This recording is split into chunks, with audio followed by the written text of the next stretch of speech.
Welcome to the Invincible Innovation Show, the podcast for changemakers.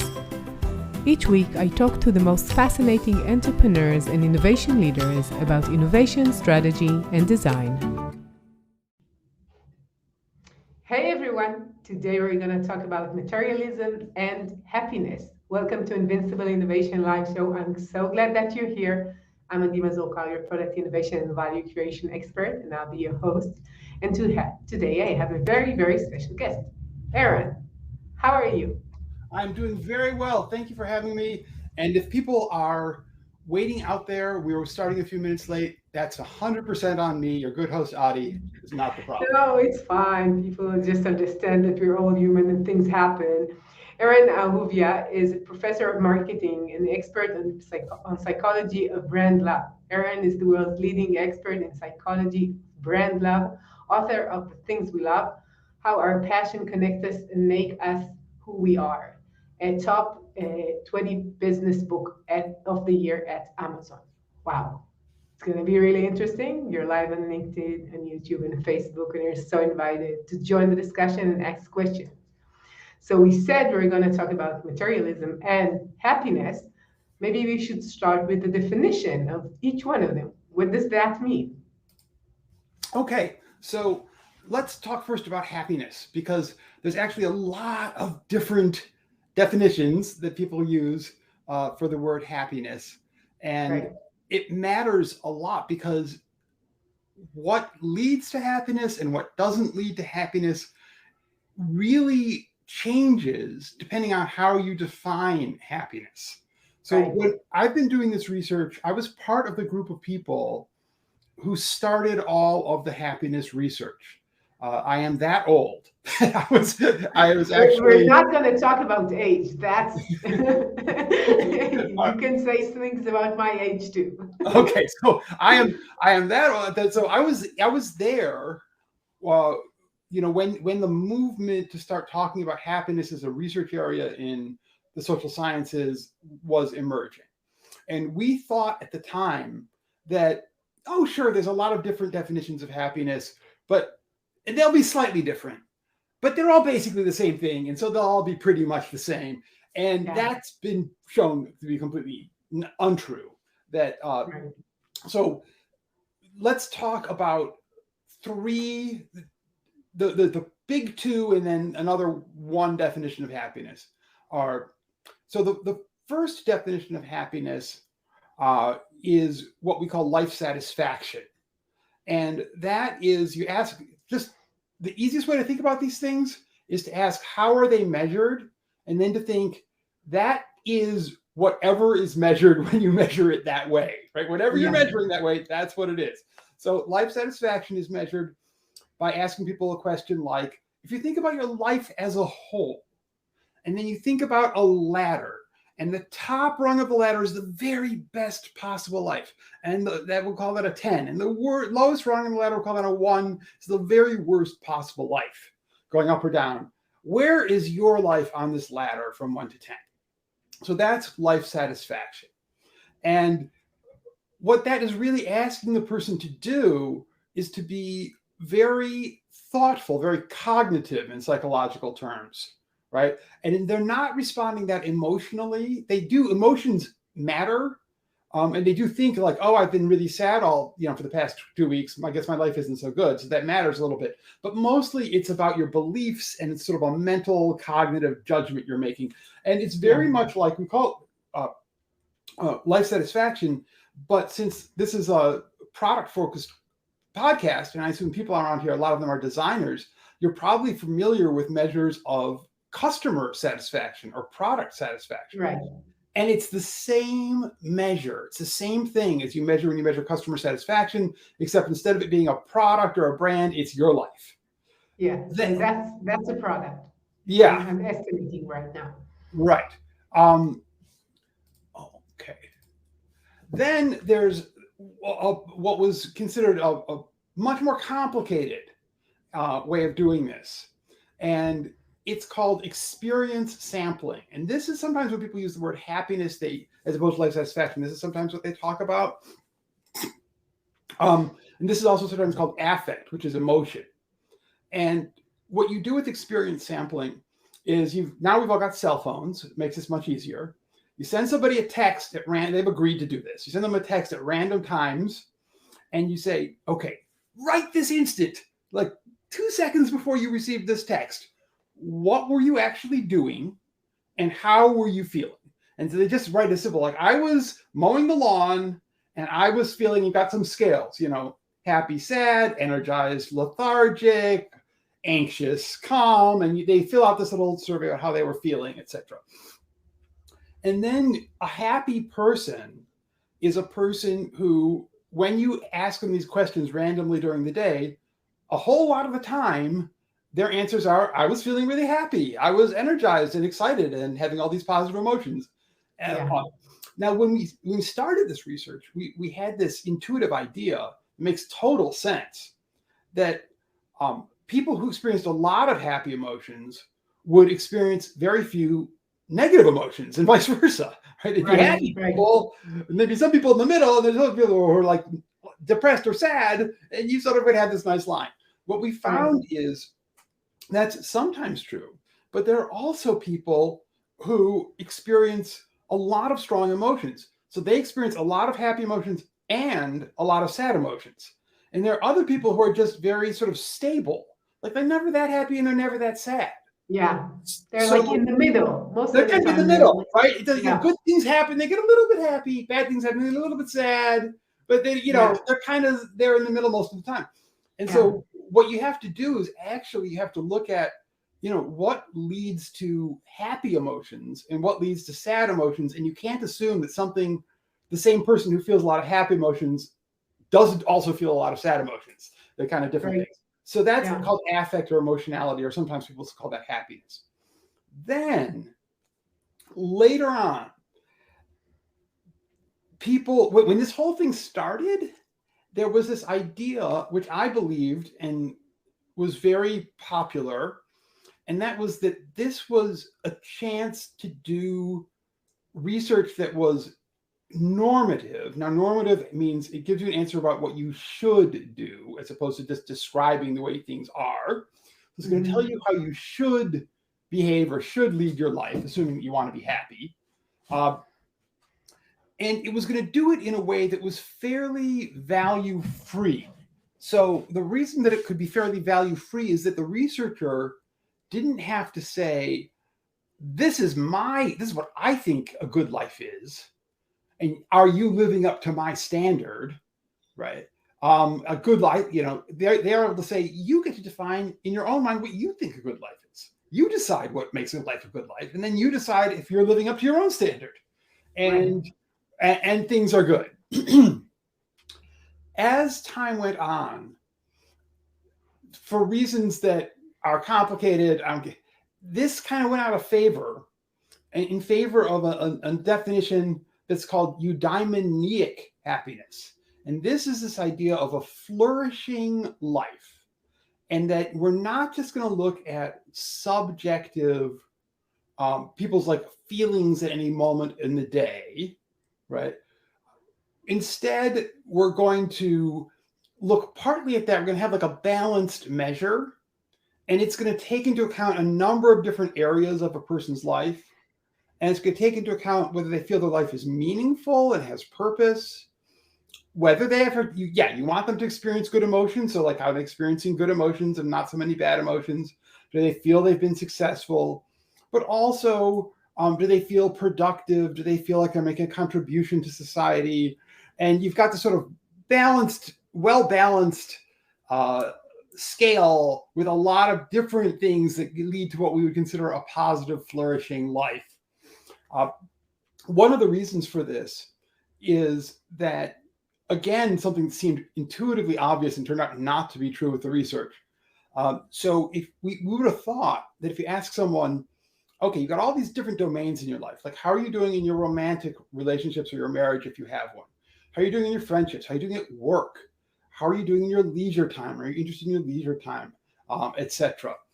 If you asked about all these different domains of life, how that would, and you average them together, you would find it would be about the same as asking them about their life as a whole.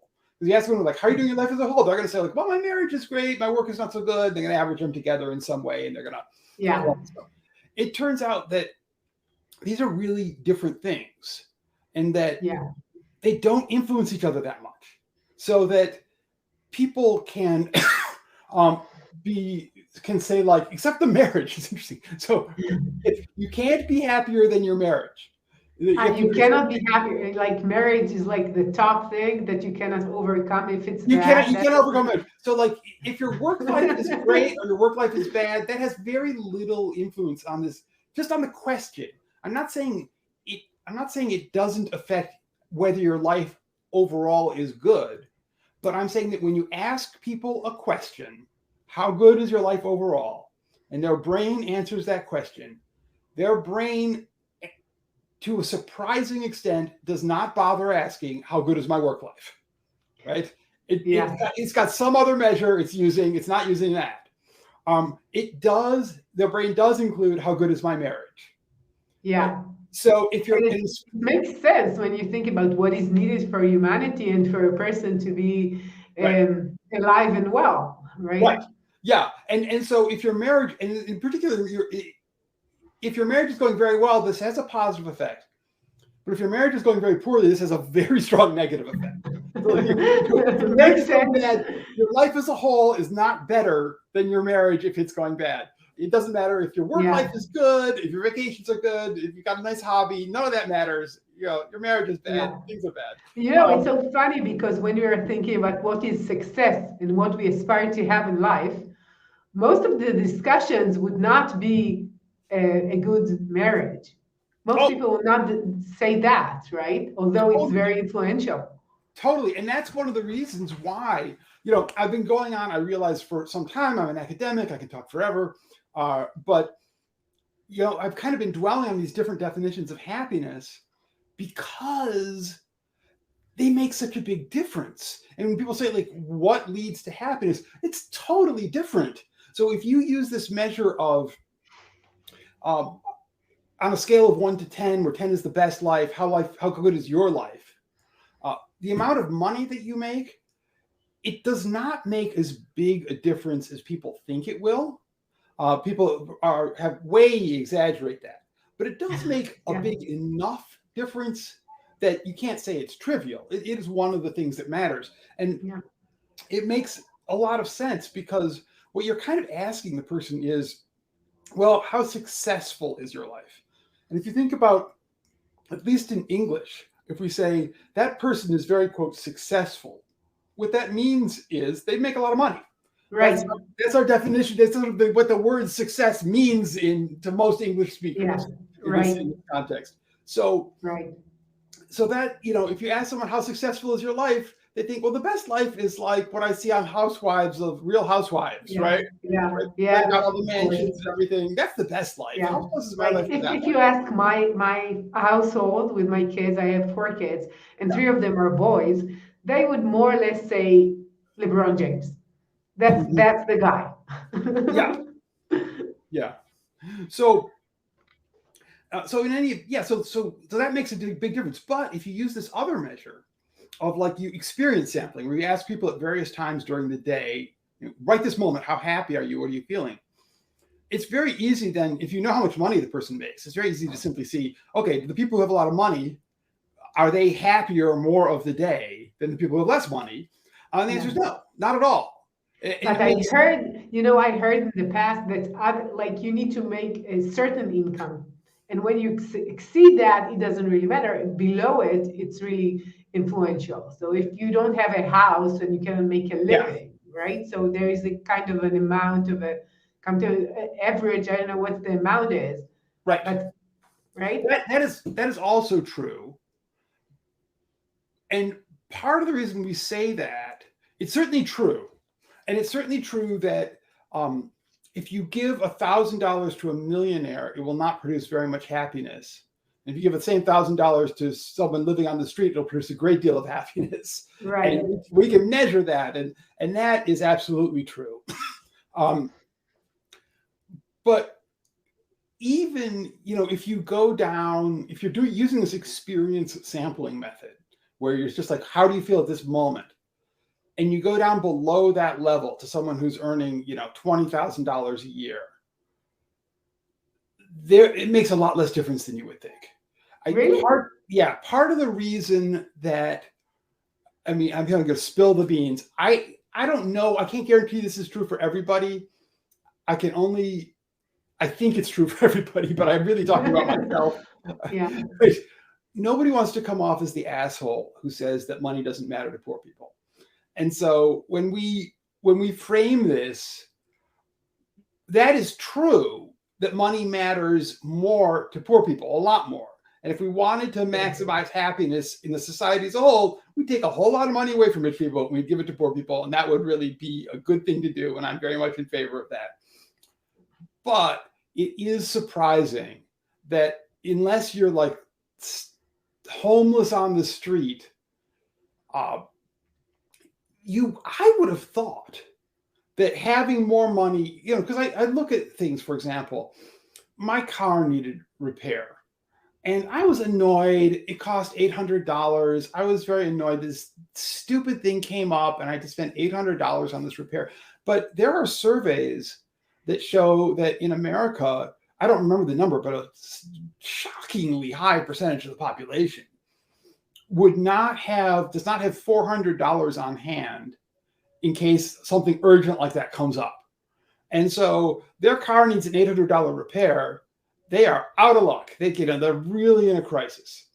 And so you would think, I would have thought, that because of that, those things happen often enough. Yeah, of course. Medical bills, Yeah, things that happen to you. yeah. Right? When you measure this, it would show up more.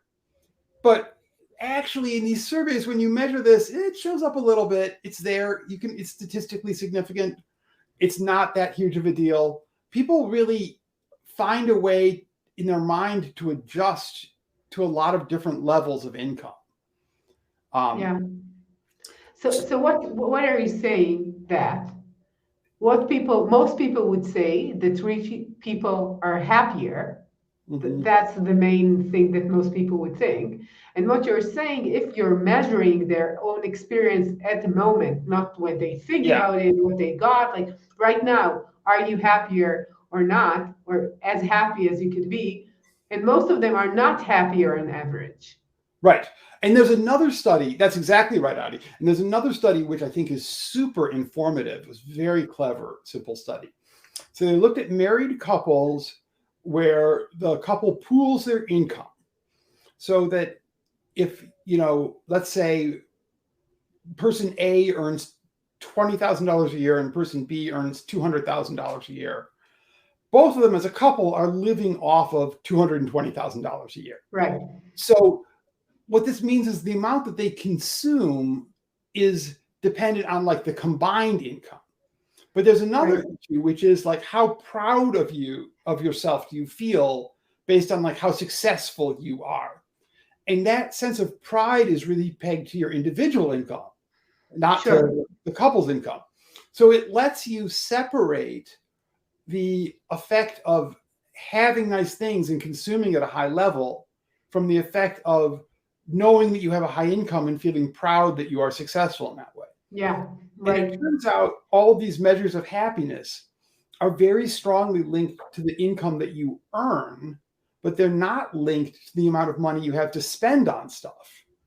So, so it really is this feeling of being successful and being valued that drives this more than like being able to have nice things. I'll tell you one anecdote that really drove this home to me. I was at, so there's a gentleman I'm friends with who married into a family that had a lot of money, and they were very charitable. It's a very philanthropic family. And he was given a budget to work on philanthropic projects with. And he brought a group of people who study happiness together at the family estate in the French Riviera overlooking the Mediterranean. Fabulous, beautiful, astonishing place. But for one of the meetings before we got there, there was some confusion within the family, and somebody else in the family had been booked to use the estate, so he couldn't put his people in the estate. So he put us in this like 5-star plus resort, you know, where the rooms were all like $1,000 a night, you know, for the rooms. You know, and that wasn't even like an all-inclusive. It was like $1,000 to $2,000 a night, and then you pay some huge thing for the restaurant and whatnot. And so there I am in this place, and we're studying happiness, and I can't help but notice that I am not happy. And even though I'm not paying, all I can think about is like, this is $2,000 a night or whatever it was, some astronomical amount of money. Yeah. This should be perfect. This, you know, there was this tiny little problem here and this tiny little problem there. Those shouldn't be there, right? Because they're so expensive. And it bothered me. And there is research on this, and it shows that this is so much in tune with people's intuition, but it just confirms what we all kind of knew already, that if you have, say in my family, sushi's a big splurge. We love sushi. It's very expensive. If you have sushi like on special occasions, you really love it. If you have sushi 3 times a week, it stops being special and you don't like it as much.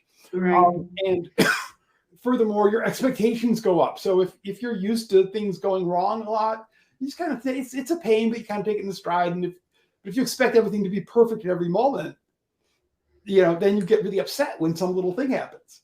Yeah, right. And I think this really balances out. When people think about it, they're like, well, I went to this fancy restaurant and I was thrilled. If I was super rich, I'd go to a fancy restaurant every night and I'd be thrilled every night. But of course, that's not right. You'd be thrilled for the first 3 nights and then it would go away. Yeah. Yeah. It's like you get used to everything. Whether it's bad or good, you get used to this is the standard. Right. And the same goes with when you compare yourself. If all your neighbors are richer or in the same level, then you compare it to yourself. And if you feel all the time that you're a bit more rich than the others, that's fine. Then you move to another neighborhood and then all your neighbors are richer. It's absolutely true that people have a comparison standard in their head that they're judging themselves against. And that when you get richer, that comparison standard goes up. We used to think that was going to be the comparison standard was set by your neighbors, just like you were saying. That's one factor that influences that comparison standard. Mm-hmm. But it's not the biggest factor. And what was really surprising is when we started doing this work like 30 years ago, there was this belief that a middle-class person in a poor country would be about as happy as a middle-class person in a rich country, because they would both look at their neighbors and they both think, I'm middle class. Yeah, I'm in the middle. I'm in the middle, right? And that will be the same for both of them. Turns out the middle class person in the rich country is much happier. Really, in the rich countries. Much happier. And there's a number of reasons for this. One, which is kind of straightforward, is it's a lot nicer in rich countries. But that's a general thing. You could say like happiness in a nice country is the same for all the middle and high class, and everyone is happier, right? Yeah, everyone is happier. The difference in happiness between rich and poor countries is actually pretty strong. And that is, you know, it has to do with people's sense of having opportunity, a fair judicial system. You know, if something goes wrong, there's a safety net. You're not going to starve. So there's just a lot of reasons. And also some of the research I've done has to do with culture, which is that over time, if you live in a poor country, you develop a culture where individuals don't have a lot of choice about their own life. If you think about like what things were like in the medieval period, or if you're in Israel, so there's some more collectivist segments of the society that are very traditional. We're still in the Middle Ages in some cases. Maybe in Mesharim, or I'm not quite sure. Yeah. But you don't get to choose your own spouse. You don't really get to choose your own job. Like that's sort of assigned to you. You don't get to choose your own beliefs. It's very strong. There's a lot of social pressure that you must believe, one certain thing. And as a result, your life can often not fit you very well. Whereas when cultures get richer, and this is very, very well established in research, they start to change. And it's not a fast change. It takes place over many generations.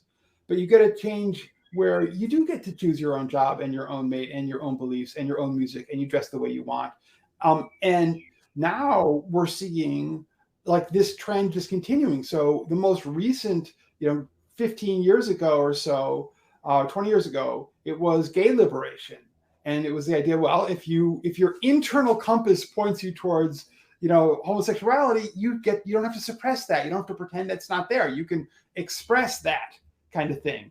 Right. And now what's coming out is the trans stuff. And it's like, well, if your internal compass says maybe you have a male body, but internally your compass points you towards being a woman, you get to follow that internal compass there as well. And that general ability to like lead the life you want to lead on the big issues, that actually, people are happier in those cultures where you get to do that. But let's say when we think about India, that's the first country that comes to my mind, which is very spiritual, and everybody lives in the same kasta, in the same like level, where they are born to a level of the society, and it seems that some of them are much more calm and content. I don't know if it's happiness, but it seems that they are less like stressed, or maybe I'm wrong. Yeah, I don't remember about India specifically. There are certain, we can talk about meditation too, because most people in India don't meditate. But it is part of that culture. If you do meditate, whether you're in India or Israel or anywhere, that actually can help measurably. That can help. But there are sort of ways you can cultivate a point of view or consciousness or framework of the world that can help you be happy, and that's very true. And there are some cultures, though, that are notably happier than others. So in general, the least happy places in the world tend to be the very poor countries in Africa. And the happiest places, as most of us know, if you follow this research at all, Scandinavia. Because they always rule, they always do the best. But other, like Europe and the United North America, does fairly well in general. Not quite as good as the Scandinavian countries, but do fairly well. The countries, though, that overperform are the Central and Latin American countries. So but that's just because they have sun. It's like unfair advantage, I think, right? It's really interesting because it is a cultural stereotype, at least in the United States. People talk, they're poor, but they're happy. You hear that sort of cultural stereotype. Yeah. And it's actually kind of true. They are happier than, if you look at the sort of the external conditions that they live in, they're happier than you would expect by quite a good amount from those external conditions. So they do have a kind of a culture that seems to produce happiness, even if it doesn't produce great wealth. When you're thinking about, I've been to Berlin a month ago, and it was the grayish place I ever been. Like everything is gray. It was all gray. All the colors of the sky was gray. All the buildings were gray. Everything was gray. And I thought, like, how could people really live each and every day? It's not like me, came for a week. Each and every day you go outside and you see everything is so pale and gray. When you go outside in Israel, you have sun all the time. By the way, in general, surprisingly, Israel is kind of up in when they measure happiness. Nobody knows what's the reason. It doesn't make sense, Yeah. And I think it's related to the fact that we are very small and close, and the fact that we have a sun. It's a very vivid colors. Then you go outside and you feel that. The sun is interesting because there's not a lot of it. On a sunny day, I know my mood is better. And I live in Ann Arbor, Michigan, and the winters are fairly cold, but the worst part is how gray the winters are. There's no sun at all. I remember, this was many years ago, there was a headline in this newspaper in the spring that said, over the past winter, the Weather Service has totaled up the results, and there were a total of 5 hours Wow. where there were not clouds, so the sun would come through. And of those 5 hours, 3 of them were at night. So there wasn't the sunshine. So we only had 2 hours in the daytime. Wow. The other 3 hours of sunshine were at night. So it can be really unpleasant. However, so it makes a lot of sense that someone would Yeah, matter. it does, but I'm not sure. It's my intuition. When I go to Italy or Spain or Greece, it's so obvious for me that I feel at home because it's a very similar weather. And people Yeah. are very loud, which is good for me because I can see Absolutely. that. Absolutely. Yeah. So I should tell you a funny story about the loud thing in a minute. But Sure. the research, they've got a lot of research that looks at people who live in sunny environments, and they don't seem to be happier once you control for other No. things. And people who move from, say, Michigan to California, where it's sunny all the time, they do not get happier after the move. No, but most No. people go to have like their pension like in Florida and in San Francisco, right? Like Yeah. that. These are the places. You think so? So that's a little weird. Now maybe I haven't looked at that data in a while. Maybe the newer data, but that was surprising to me. Yeah. So you'll tell me about the loud story, and then I'll ask you about people who became rich. So maybe they are very proud of themselves. So yeah. So the loud stories. So there's a group. The Dalai Lama has a lot of interfaith outreach, and in one group, he had a group of rabbis that were meeting with him, and they were having sort of an interfaith and intercultural exchange. And there was one of the Buddhist monks that was around, another Buddhist monk was speaking, and they made some gesture or whatever. And a little bit later, one of the rabbis asked, he said, that was very interesting. So what had happened there? And it was explained to him, it's like, oh, when somebody else is speaking and it triggers an idea and you'd like to speak next, you make this little gesture and it indicates to people that, you want to speak next. And he said, oh, in Jewish culture, we have a very similar kind of thing for that situation. We interrupt. That's right. That's right. I think that most people, when the first time when they interact with Israelis, first they find them very rude. We're not aware of it most of the time because it's really obvious for us that we are loud. We're like thinking together and talking together. And it doesn't make sense to most people, and they see it as arguing. But for us, this is how we talk. Right. Yeah. Absolutely. Yeah. So I wanted to ask you about your name, but that would be the next thing. After you'll tell me about people who were poor and then they became really, really rich. Right. We can go back to LeBron James, but it's just one example that I hear at home all the time. But tell me about that. Right. So it depends on how they became rich. Lottery winning is not a good way to get rich. It seems it's nice you get a lot of money, but because you're sort of all your friends come and mooch money from you, it's very bad for your social relationships.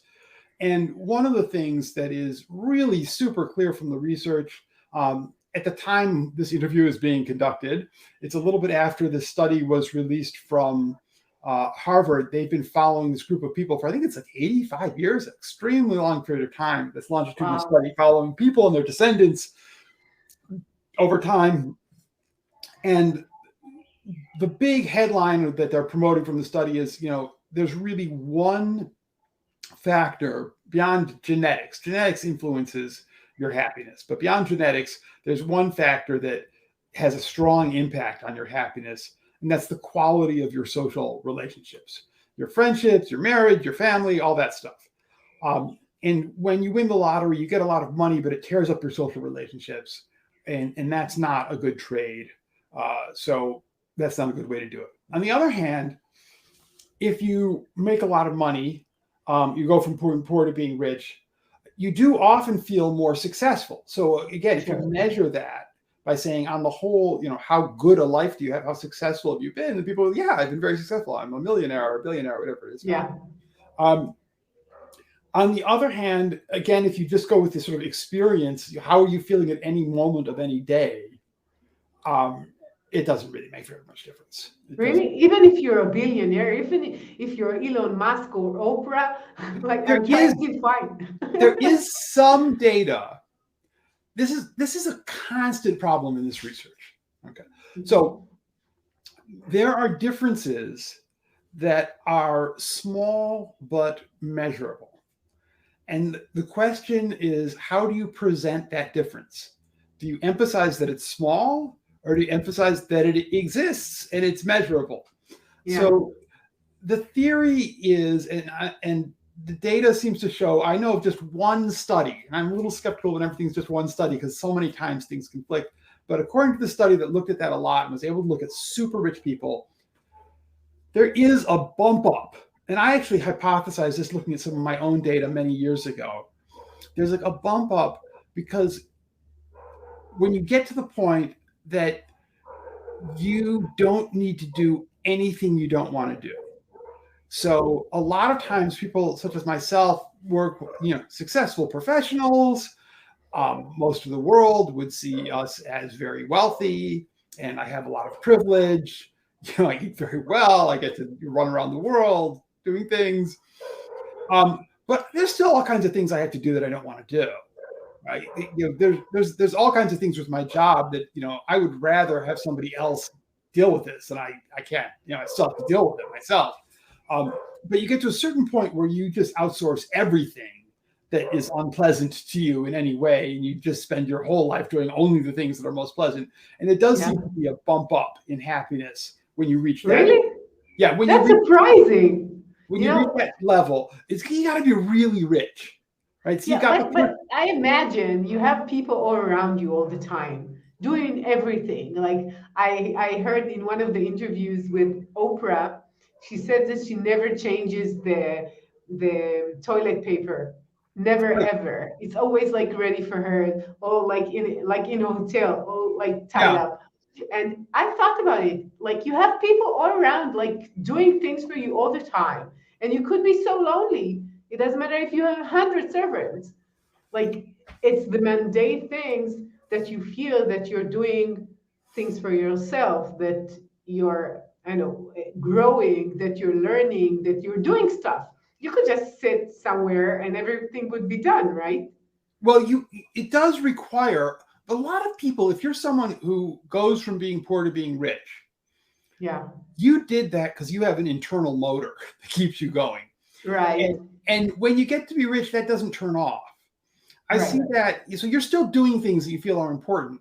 You're just not doing the things you don't think are important. I see that in academics to a really just shocking degree. When you get tenure, you have a lot of job security. And you could, if you wanted to, slack off a lot. And you would think that people would.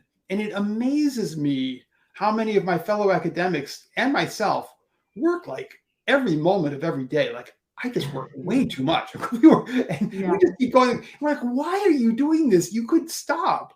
And it's because, well, you're the kind of, it's very hard to reach the level where you get tenure at a good university. I mean, it's extremely hard accomplishment. And anyone who does that is someone who has this internal drive, and that just does not go away when, just because you get this piece of paper that says you have job security.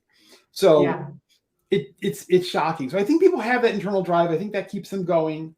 I do know, here's my very non-scientific personal observation, which is I've looked at people who are the spouses of wealthy people. And this is no scientific evidence. It's just in my own life. I've been around wealthy people. People who are the spouses of wealthy people, they fall into two categories. One are people who said, I now have the financial freedom to do the important, interesting things I want to do. They pursue that. They do great. They have a great life. And I envy them, and more power to them. And then there are people who are like, oh, I've always dreamed of being rich. Being rich means sitting in the sun all day doing nothing. Now I can do that. Manicure. I'll do manicure. Right. That's most people think. I'll do my face, I'll do manicure, I'll sit and drink coffee with my friends. Yeah. Right. And that's what you're going to do all the time. And they do this for, 20, 30 years. At the end of that 20, 30 years, they are, in my experience, noticeably mentally enfeebled.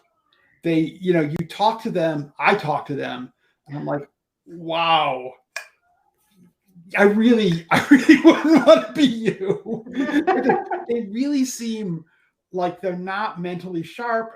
Their life revolves around the stupidest, pettiest, most ridiculous things. They're like, at the golf club, we're on this committee that organizes the charitable event. And that's like what I do once a year. I organize this charitable event. And it's all about infighting with the other people on that committee about, like who's going to sit where at the table. And that's what their life is about. Yeah. I have this discussion. It's like at least once a year with my sister. And she tells me, if I wouldn't need to work, I would never do that. I would just go and maybe I'll volunteer, I'll read books, I'll go to courses, whatever. And I wouldn't do that. And I always tell her, okay, like half a year, 1 year, 3 years, this is what you're doing.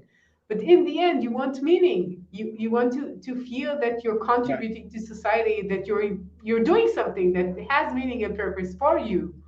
And we always have this argument. And she says, no, it's enough for me. I would just do that. So maybe. No, but in people, there's many anecdotal stories of people who make the big bucks.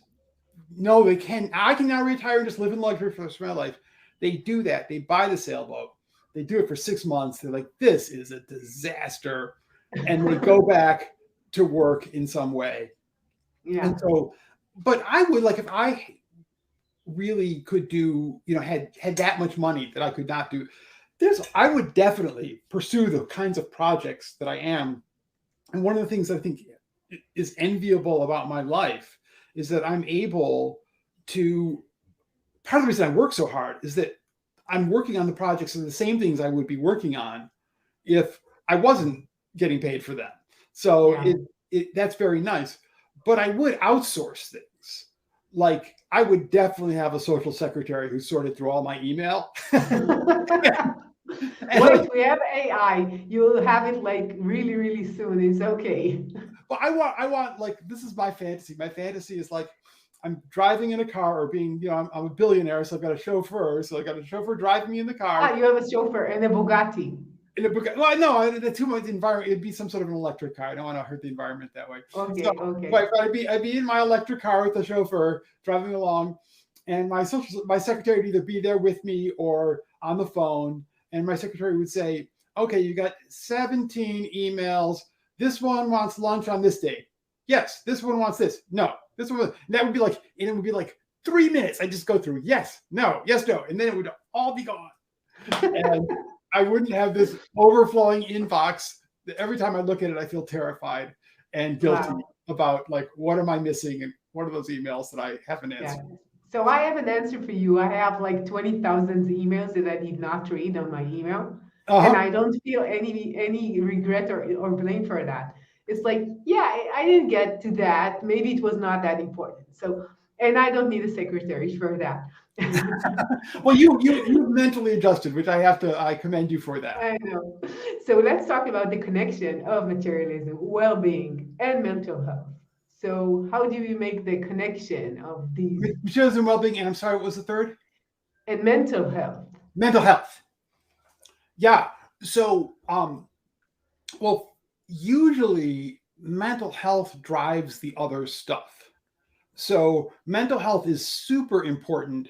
It is one of the things that relates very strongly to happiness. And it will drive. So when we look at, say, materialism, materialism has a negative correlation with happiness and well-being. There's a lot of different ways of measuring materialism and thinking about materialism, but in virtually every way except one that might talk about, every way that we've measured materialism, it's negatively correlated with psychological well-being. Wow. It's That's surprising. Most people would be very happy to live in a materialistic, capitalistic society and not in a place which is more, I don't know, socialistic. How would you say? Like, what does that mean for them that they're not less happy? right. So this is a very is now we got to get into the down to the weeds, right?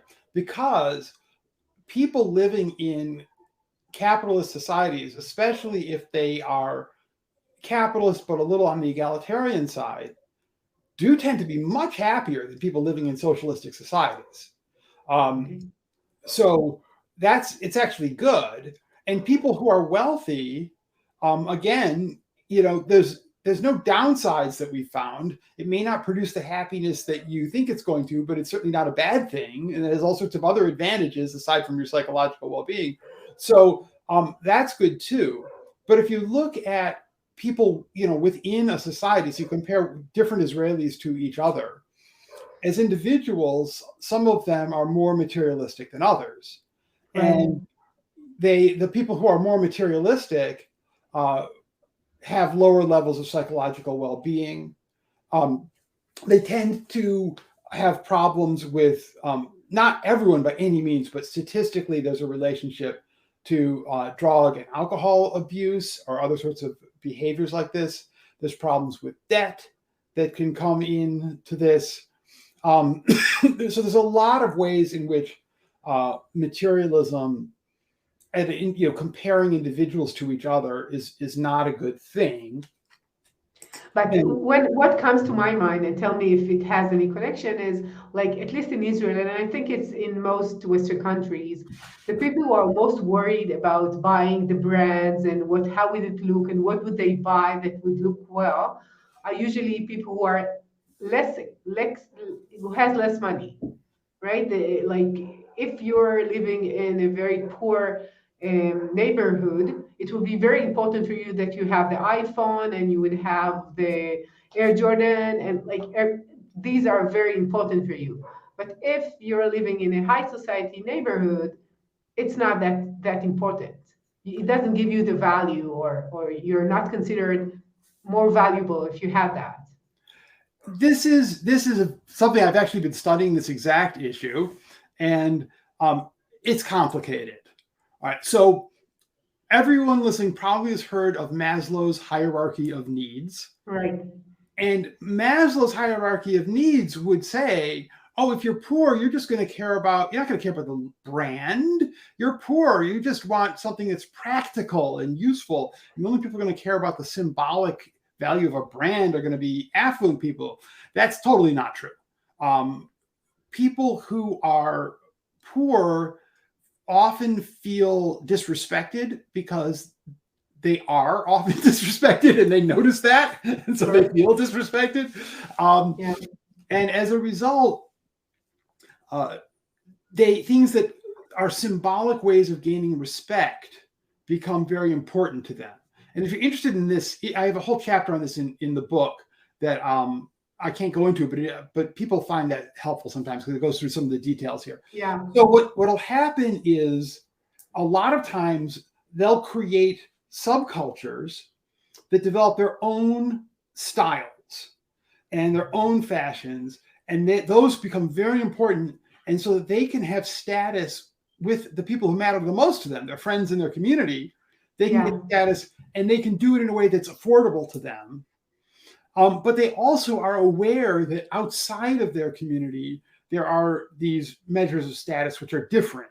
So let's just use, one sort of extreme example, sort of hip hop culture, right? So hip hop culture, one of the things that you got in the inner city and that spread to other places was this fashion among men to have pants that like hung down, that where the you could see their underwear pulling up from the right, hung down very, very low.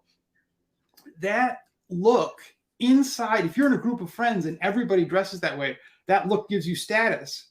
But when you go into the wider society, that is the opposite of status. That's right. Yeah, Right? yeah. So Yeah. they're not blind, right? They get it that other people don't appreciate this, and that those other people, in their mind, they often have a very simple idea about it because they're not really part of that more wealthy society. And in their mind, oh, those other people, they want Mercedes and Gucci and whatnot. And so then you also get within, say, hip hop culture, this fixation on bling. And they rap all this talk about I drive this Mercedes and all this stuff about how wealthy they are. Yeah. That's very important, and that goes with this. However, there is what you're talking about, Adi, is kind of what Ronald Inglehart, a sociologist, called post-materialism, which is that when you grow up with material comfort, then you are often less worried about money and less worried about status because you feel more secure in your own status. And you see this in a lot of high education communities, where status is really about how smart and sophisticated you are rather than being how rich you are. And so there's still a status competition. Like, so if you look at, these sort of high education knowledge workers, creative workers, academics, writers, playwrights, all these sorts of people, we still compete on status, but it's about being knowledgeable and being connoisseur, knowing what's best and being smarter than the average person. And this is all what's called cultural capital. That's how we compete on status. And status remains important, but it's just a different measure and a different margin. And if you think about it, lots of communities have different things. If you go into the Haredi community, they compete on status too, but it's who knows the most Talmud. That's their source of status, right? Which is different. It's a kind of cultural capital. It's a lot more like being an academic who is the most publications. So you get this. Just one more thing. Yeah. There are also, though, very wealthy communities where they want to distinguish themselves from the upper middle class. And in those communities, displaying an enormous amount of money is very important. And so one of the things that we see now is this incredible boom in super luxury yachts, like these insane luxury yachts that can cost up to $500 million. Wow.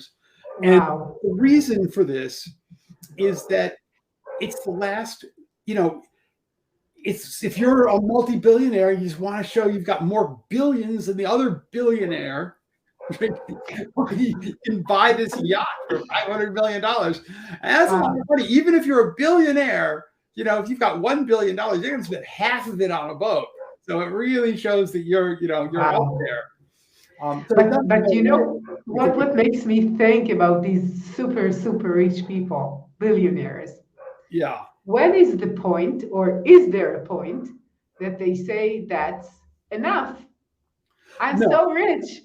No. Right, because one of the things that I've learned about these people who get to be these mega billionaires is when you interview them. I can't remember the source of the story, but someone was interviewing them and saying, well, like, what's the difference between you and people who are wealthy but not super billionaires? And they say, oh, I don't stop. Like the people, when you get $100 million, you could just stop. And lots and lots of people stop at that point. But the reason we're mega billionaires is we're the people who don't stop. And so if that's your orientation, you're not going to stop. Wow. And it's all competitive.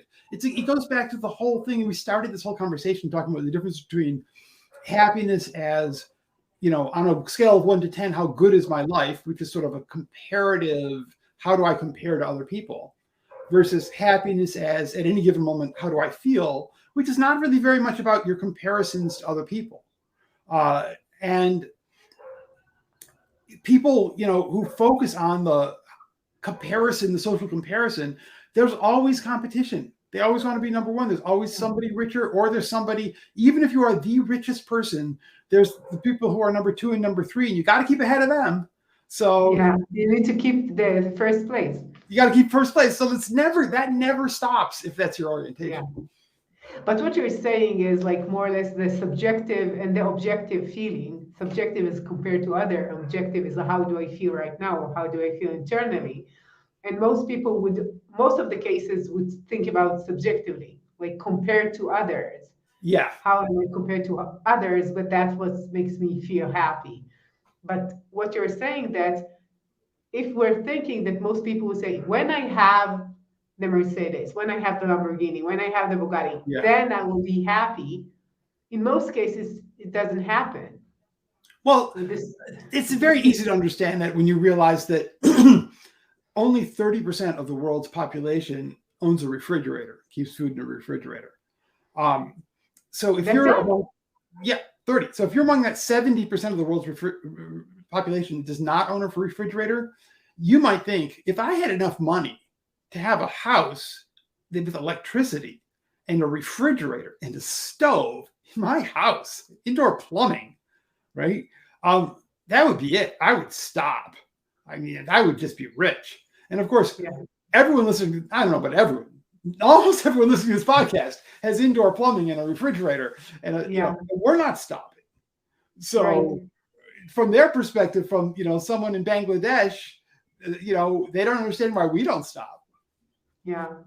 So one of the questions that I wrote here is how come that we have so much more than the kings 200 years ago, and yet we have so much anxiety and depression? So I think that what you just said is the fact that we always want more, and the fact that we're not satisfied, and we're not saying, okay, that's enough. Now I'm content. I got to this place that I could just rest. And because of that, we're always stressed. Yeah. So I think we do overstress ourselves. It's a good problem to have. One of the things I noticed from sort of a philosophical perspective that I'd love to share with your listeners, because I think it's very important, is that what does the word problem really mean? A problem means there's something that you would like to be the case that isn't, something is true now, you wish it were otherwise, right? Whatever that might be. And if you have any sort of a project or any sort of a goal that you're working on, you inherently have problems. Because the minute you say, I want to be on the other side of the street, it's a problem that you're not on the other side of the street. Right. So your life, you are never going to get rid of your problems. It is inherent to life that, the only way you would get rid of your problems if you were somehow satisfied with a life with no meaning and no purpose and no goals. If that, and we don't want that. You want a life with meaning and purpose and goals. So any life is always going to have problems. So instead of thinking, how do I get rid of my problems? You need to think, how do I find the right problems? What are the best problems to have? And how do I get, shift some bad problems into better problems? Because there's always going to be problems. And for a lot of people, one of the problems we have is that we have so many attractive opportunities of how to spend our time that we can't choose, we can't do all of them. And so one of the things that we do as a result is we overschedule ourselves and cause ourselves a lot of stress because there's just so many things we want to do. And that is a real problem, and we should work for solutions, but it's also a really good problem. Like, the problem, your problem is that there's so many good things you want to do that you can't do them all. That's like a really good problem. That's a great problem. And we should remember that, it's a problem, but it's not a bad problem to have. You're going to have a problem. I'm rethinking about the things you said, and I'm not sure I understood why materialism, as a person who is more materialistic, is less happy. Because it seems like obvious if he gets more. Let's say I say, okay, when I get my first million, I'll be more content. And maybe it's 2 million or 100 million, doesn't matter. But when I do get that, I'm supposed to be happier. I'm working for it. I've done all my best in order to get there. Why is it negative correlated to happiness compared to someone who's less materialistic? Right. So there's two reasons for that. The first has to do with mental health. And that is that what's happening is there's two reasons. So reason number one is the materialism is not the cause of the unhappiness. There are things that happen earlier in your life, like bad relationships with your parents, a lack of love in your life, etc. And these things make you unhappy, and they also make you materialistic. And Mm. so as you get richer, you still don't solve the underlying psychological problems that you inherited from your childhood, or maybe from some genetic propensities towards um, uh, neuroticism. And so getting more money doesn't help you because it's not really the problem, right? So Yeah. that's one of the that's a big part of this. The Yeah. other part is, no, here materialism really is the problem. It's actually causing the unhappiness. There are different types of needs that people have, and in the theory that's prominent here, they often call them intrinsic versus extrinsic needs. So I think of this with a nutrition metaphor. This is your body needs certain types of foods to give it the nutrition it needs. Your spirit or your mind or your brain needs certain kind of nutrients to feel happy and healthy. And three that have been very much identified are the good social relationships. We talked about that briefly. A feeling that you're making a contribution, that you're giving something, you're productive and important because you are providing important things to the society and you're making a difference in this way. And a feeling of personal growth, that you're getting to be a better person and you're enriching yourself and you're becoming more sophisticated or more knowledgeable or more healthy or more effective, or growing in all these different ways as a person. So those are the three things that if you feed those, you produce better, more happiness for yourself. On the other hand, there are things that people want that are like junk food. They're attractive to us, but they don't give us the nutrition we need to be mentally happy. And the three big ones there are money, being good looking, and being famous or super popular. Yeah. All And the things that teenagers want. all the things that teenagers want, right? And And junk food. And so the argument is that if you're focused on these, what are called the extrinsic motivations, that you want more money, you want to be better looking, and you want to be more popular, then those detract your attention. That becomes the focus of your life, and that detracts your attention and effort from focusing on the things that would make you happy, which are having better, close relationships with people. Which is a little different from being popular. Being popular is like having lots of followers on Facebook, right? As opposed to like actually having deep relationships with people you trust you can talk to. So if it causes you to misallocate your time and energy to these other things. There's a psychologist, Tim Kasser, who's done a tremendous amount of work on this. And if you're interested in that, just Google Tim Kasser and you'll find his research, and it's great. And one of the things that he's found is if you measure people over time. So some people have this goal of like, I'd like to make more money, right? And other people have this goal of like, I'd like to form stronger relationships with people.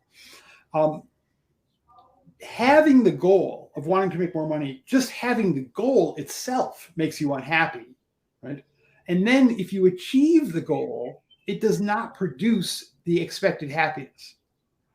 And then you keep wanting to get more and more, and it still doesn't produce the happiness, but somehow you don't get rid of the goal, right? Whereas having the goal of having closer relationships, that goal itself makes you a little bit happier. And then if you do achieve the goal, you get happier and you stay happier. You get lasting happiness from achieving the goal. So it's not just a matter of like achieving your goals. Some goals, if you achieve them, bring happiness, and other goals, if you achieve them, don't bring happiness. So that's the other kind of explanation behind that relationship. Yeah. So I have so many other questions. I'm trying to choose the ones that I didn't do. But let's go with the connection between products and happiness. So I know that there are some products that when I go like through the mall, I will just stop, and nothing could prevent me from going into the store. Mm-hmm. And in most cases, it doesn't happen, but there are very few of them that I feel something when I go into the store and buy something very specific. And my, I know, my gut feeling is that it's related to the fact that I'm feeling something when I buy them. I have like I feel like I have a value which is different when I have them, or they even just make me smile at that moment and afterwards it's done. But at Mhm. least I feel that. But I guess it's much more deeper than that. Tell us about that because I know it's you have lots to say about these things. Yeah. So in general, if you're talking about happiness, I'm going to give you the in general, and then I'm going to give you this weird counterexample situation at the end. So in general, there's two good ways of relating to products and purchasing, and one bad way. So one good way is the sort of non-attachment, non-materialistic approach, which is just I don't care, right? I'm thinking about other things. I've got other projects I'm busy with. Like what products are available for sale and whether I want them or not, it just does not take up much of my mental real estate. So that attitude is generally associated with happiness, and it's a good thing. And if you've got that, you're good. Don't worry about it. That's fine.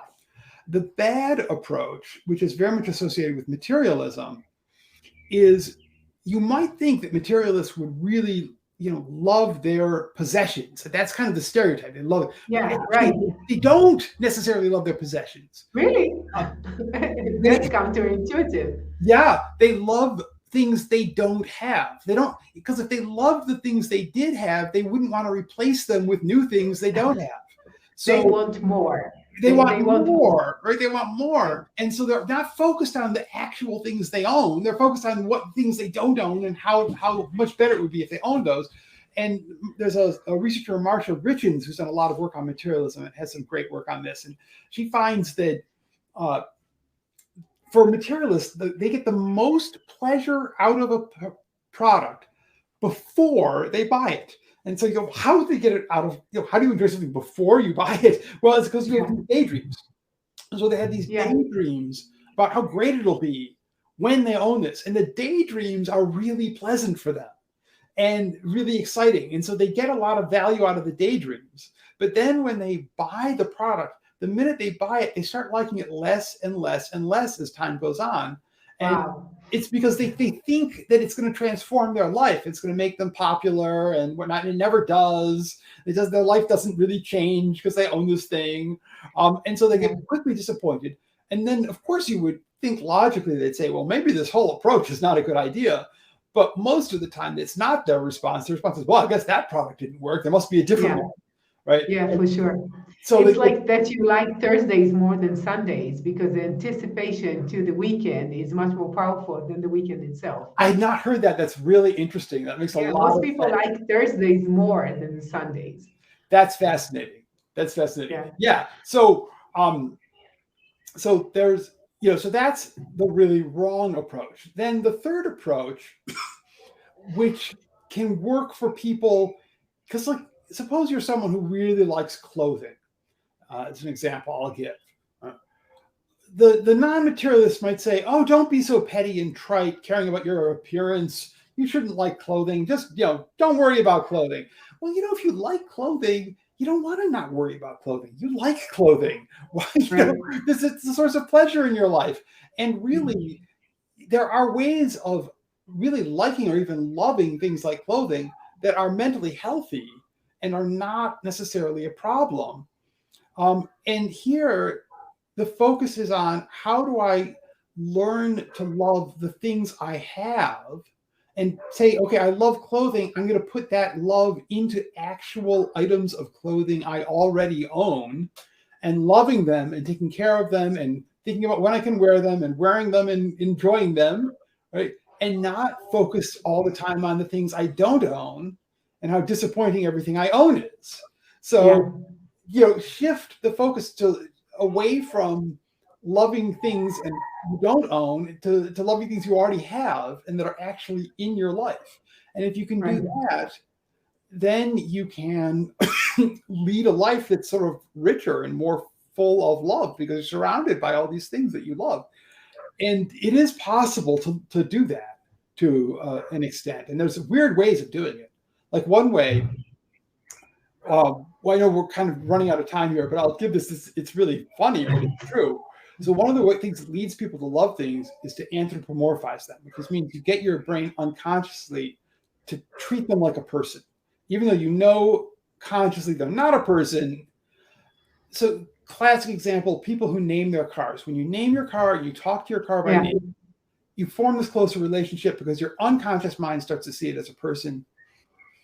People who name their cars keep their cars for longer, repair their cars more, keep them in good running condition. They take care of their cars, and that's not a bad form. It's not a bad thing to do. You can argue maybe it's materialism, maybe it's not materialism. I don't really care. It's mentally very healthy to take care of your things and to enjoy them, right? Yeah, of course. So, and we name our cars always. The kids, we are thinking together what the name of the car would be. And when we were abroad, we were thinking how is the car? Do they miss the car? Do they miss the car and they miss the car miss them and all of that?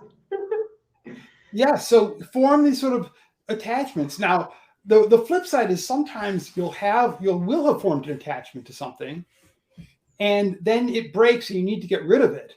And it's hard to get rid of it because you formed this attachment to it, right? Which is good if it keeps you from buying something new and you save money, but it's bad if this thing is really broken or stained or doesn't work anymore. I totally agree. So some of the ways to do this, Marie Kondo has some really good advice on this. And one way is to take a photograph of it so that you have like a little photo album, maybe online or in flesh or whatever. And you're like, these are the things I love, which I no longer have in the flesh, but I have the photo to remind me. And so you take the photo and then you can get rid of the object. The other is to say, well, the reason I can't get rid of this is that my brain unconsciously thinks it's a person. So I need to say goodbye to it and say goodbye like I would to a person and say like, you're not happy here because I can't use you. Right. And so we're going to give you away to some other person you'll be much happier there, or just, I can't use you and it's time for the next stage in your life, where you grow and do something new or whatever it is. So say goodbye to this thing. I totally understand. That's why we have 2 cars, although we were supposed to sell the other one like 2 years ago, and the kids wouldn't do that. And now we have an excuse that one of them would have a license soon. So we're saying, okay, this is why the car is still here. But I wanted to just to clarify before I'm giving you like the option to say to people how would they contact you. The question is when you're saying materialism from the bad aspect of it, you're saying that sometimes we have this hole or lacking something from our childhood, from our previous traumas, and we're trying to cover that with materialistic things around us. And that doesn't work. You cannot fix that with a better car or, right? Yes. And most people think that once they do have the car, whatever, or I know, the Air Jordans, whatever, then they would feel more content. They will feel more whole, and they will feel happy. And once it goes from there, it will never work. Right. So you're not gonna fix a problem in your childhood by buying a designer purse. This is not gonna happen. Okay. But you can, you can fix those things by having stronger relationships. Because what you're really missing, that's I think part of the reason why the strength of your social relationships is so important. And there is a link between objects and the strength of our social relationships. So one of the main reasons that people love objects is that they either symbolically or practically help support our relationships. So there was work done many years ago, some of the original work by Rosberg Halton and a guy Csikszentmihalyi, who's become very famous after this. He did work on flow and happiness. Some people may have heard of him. So in this study, they went to a lot of different people's homes and they asked them, is there anything in the home I would have asked that you love? They asked the same essential question, but they phrased it as it's a very special possession to you that you would feel bad if you lost it. It's that kind of thing. And then they interviewed people about this, but they also did measures about how connected the people were socially to other people. And what they expected was that the people who had the strongest feelings about and attachments to objects would have the weakest social relationships with other people because they were sort of substituting the objects for the people. That's what they expected going in. What they found was the opposite. The people who had the strongest attachment to the objects also had the strongest relationships with other people. And that's strange. yeah, it seems strange, but there's two reasons for it. So one reason is that if you think about this, so listener out there, if someone asks you, what are the things if you could only save 3 things from your apartment or your house, what are the things you would save? Most of the time, well, people now would say my laptop, right? Because it's got everything. But aside from your laptop, it might be like a photo album, or it might be like a gift. That would be the first thing that comes to my mind is like the photo albums. Right. And so, or maybe something you inherited from your family. Well, all of these objects, the things that you love, they're all things that connect you to other people. Why do you want the photo album? It's because it has photographs of you and other people in it, or just other people that mean a lot to you. Why do you want to save that thing that you inherited from your family? It's because it connects you to your family and these other people. So people who have close relationships have a lot of objects that mark those relationships, like a photograph. You've got friends, you have photographs of you and your friends. You don't have any friends, you don't have any photographs of you and your friends, right? You don't have any gifts from your friends or these sorts of things. So that kind of emotionality really attaches to objects, usually because they have some sort of a connection to a person. The other reason is that there's some people who are just relationship oriented. And they, if you're a relationship oriented person, then you form relationships with people and you form relationships with objects. Yeah. Not relationships. I totally understand that. You don't have relationships with people, and you don't have relationships with objects. You won't believe what objects has names, or families. Like everything has names. Yeah. I have like this small what do you call the things that you attach to the keys? The key? A key fob or like a keychain. Yeah, it's like connected to the key. It has no meaning. It's just connected to the key, and we have a name for it. So when I say bring me the key, I would say the name of this small hedgehog. Right. It's like everything has a name, and it makes sense to me that when you're so related to people and to things, you give them name and you're relating to them. So it makes sense. Well, in the book, The Things We Love, this is the central thesis of the book, which is that love evolved in animals before humans ever existed as humans. And it evolved for the purpose of motivating parents to take care of their children, or motivating parents to take care of each other as they took care of the children, or having the children linked to the parents so that their children run off and get eaten by a predator. Instead, they were connected emotionally to the parents and they stayed close to the parent, right? So it had this function within the reproductive family. And that is the essence. That's where love evolved. And you can see that because not all animals take care of their kids, right? Like a fish where they lay the eggs, fertilize the eggs, and then swim off, and that's done, right? That most species actually do it that way, and other species though do take care of and raise their kids. And so this love, which in animals we simply call bonding, but it's the same basic neurological kinds of processes. This bonding only occurs in species where they take care of their offspring. So 100% of species where they take care of their offspring have bonding, and 100% of species where they don't take care of their offspring do not have bonding. So it's very clear why this evolved. And so it evolved in the context of these relationships for people between us and other people. And as a result, one of the criteria in your brain for loving something is that your unconscious brain has to designate it as being a person. If it doesn't meet that criteria, it does not get loved. And there's a lot of different ways that your brain will end up designating something as what I call it an honorary person. So because it's not really a person, but your brain's going to treat it like a person. So it's an honorary person, right? And one of the ways that your brain makes things sort of an honorary person is if you name them. right? Or you talk to them, right? And this creates it. And so that really enhances love. The other two ways are your brain connects it to another person. So it's like one guy says, "Oh, I love this hat. I got it as a gift from my dad. My dad always wore this hat. I always saw him wearing the hat, and then he gave it to me, and it was a really nice gesture." Right? And so the hat in the guy's mind is really connected to his father, and Right. and therefore he's seeing the hat as an honorary person because it has this connection to a person. Yeah. And the third way, which is the most common, is that you make it part of your own identity.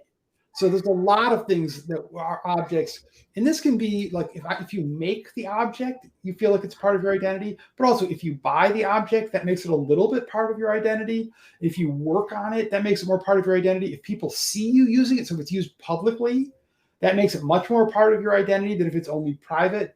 So once things become part of your identity, then your brain thinks about them in this social way because you're a person, and you might love that thing there as well.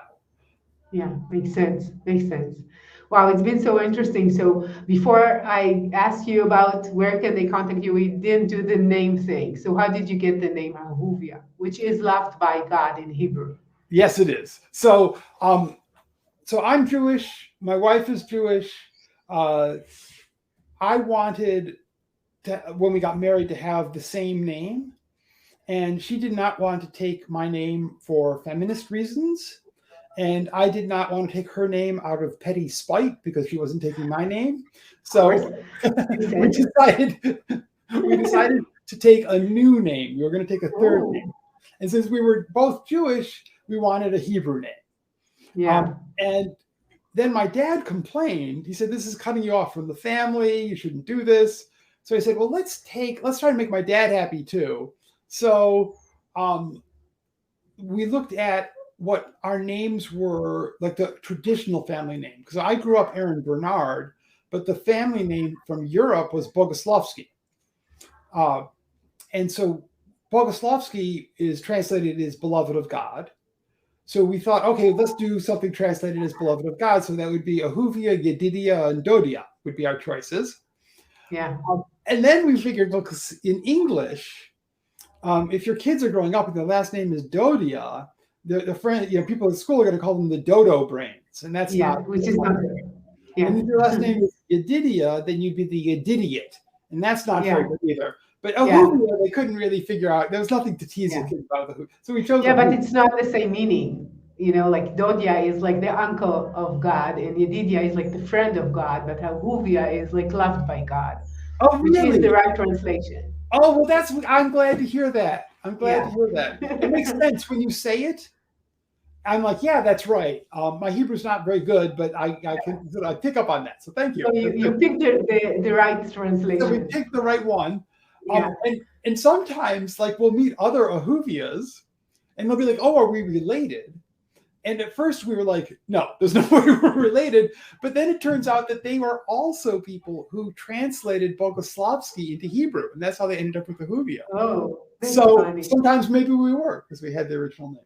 Wow, that's a great story, and I loved it.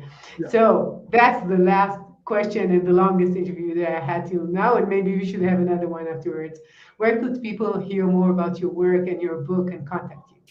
Okay, so the book is called "The Things We Love: How Our Passions Connect Us and Make Us Who We Are." And after that whole discussion, I think people remember the name Ahuvia. There aren't that many Ahuvias. There is actually a Rabbi Ahuvia. My wife is a Rabbi Ahuvia. There's another Rabbi Ahuvia that actually publishes something. So I'm not the only Ahuvia author in the world. But you Google Ahuvia and love or brand love or something, and you'll find me. The work that I do really has two different parts. So in this discussion, we focused on the work around happiness and well-being. And I do a lot of speaking, and I would love to come. Anyone, I don't know if you have a primarily Israeli audience or not, but if you do, anyone who's organizing a conference in Israel, my wife and I would love to come to Israel. So we'd love So to. invited. Right. Invited. Please invite us to come and speak at your conference. That'd be great. Sure. And we so this work is on happiness, and I do this, but then I've got this other side. I'm a marketing professor. And so the question is, how do you create products that consumers will love? Or if you are working on branding, how do you create brands that will inspire consumers to love your brand? And this is all around the topic of brand love. And I started the research on brand love. I was the research I did for my dissertation was the first major scientific research on brand love. And that was, so there was one study at that point. Now, if you put brand love into Google Scholar, you'll find over 14,000 studies by different people around the world. So it's a very area that interesting, continues to grow very rapidly in this topic. So if you are doing a design conference, I teach human-centered design as well as marketing. If you're doing design or marketing and you want something that's a little bit more focused on that side as opposed to like the well-being, I'd be very happy to do that as well. The last thing I'll say is I have a blog through Psychology Today called Peace, Love, and Happiness and Marketing. And it is available. You can sign up for that if you go to my website, The Things We Love. You'll find a link there to sign up for the blog. Wow. So first, I'm sure it's going to be really interesting. I'll try all of these, and I'll try the book too. And I want to thank you for being here, and it's been very insightful and interesting. And the first thing I'm going to do is go to talk to my teenager and telling all the things that you agreed with me, which is good. So thank you for your time. It's been a pleasure. Thank you so much for having me. This has been a great pleasure. Sure. And I wish you the best with the podcast, and all the folks who are listening out there, I wish you much love in both in your personal relationships and also in the rest of your life. Yeah, thank you. And to all of you joining us, I'm so happy that you're here, and I'll see you next week with another innovative, insightful talk. See ya. Bye. I'm Mazor Kario, and you've been listening to the Invincible Innovation Podcast. Make sure to visit our website, invincibleinnovation.com, where you can learn more about our programs and my book, Innovating Through Chaos. I'll be waiting for you next week in our next episode. Thank you for listening.